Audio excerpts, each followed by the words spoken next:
My name is Jane Yan. I'm part of Windows Server security team. Security is on top of everybody's mind as we hear more and more about security attacks on corporations and governments. Today I want to share with you a key security innovation to protect credentials on Windows Server 2016. You might have heard about the pass the hash attack. This is a technique used by attackers to harvest credentials as they move from one machine to another and gain more and more access inside your environment. It often starts with one client, then servers, and eventually gets to the domain admin privilege. Let me show you how. Now I'm going to put on my hacker hat. I got hold of this domain user account credentials and log on to his machine. Just a standard user.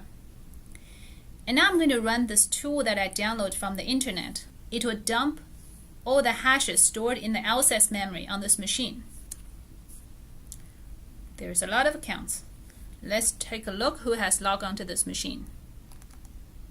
You can see this is the user himself. And here I see a domain admin NTLM hash. With this hash, I can start a command window which is elevated to the domain admin privilege simply by running this command. Now I can even open the domain user computer management and I can do anything I want. Notice that it didn't even prompt me for the domain admin credentials, and now I'm in. Now let's step back. All I started was a domain user account, and I can go through the machines and find the domain admin NTLM hash.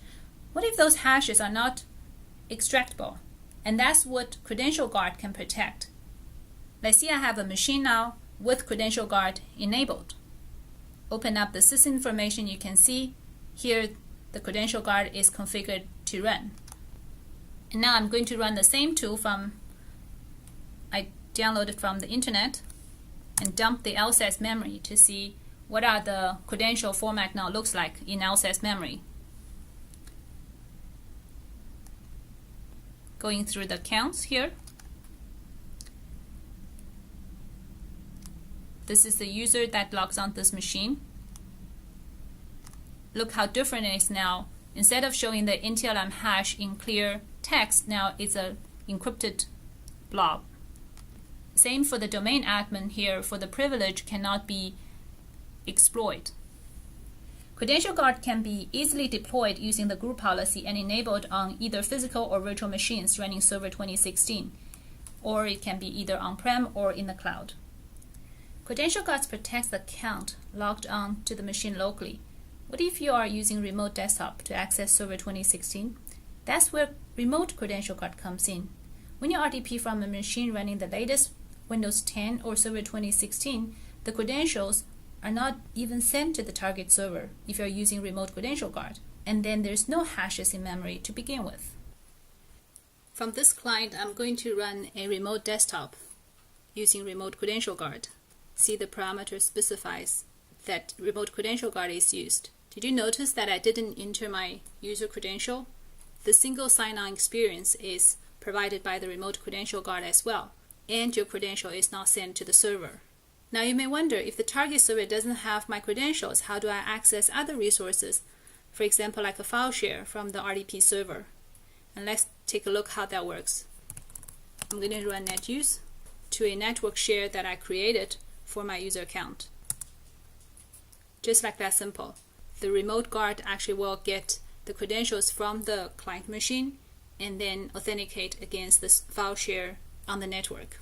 So you may wonder now, if I don't have this active RDP connection, the network share actually requires an active RDP session.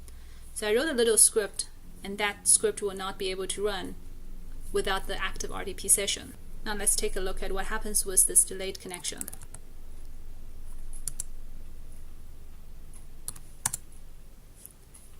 So the script will actually sleep for a few seconds and then try to connect to the same network share, and let's see what happens when the RDP session is not active.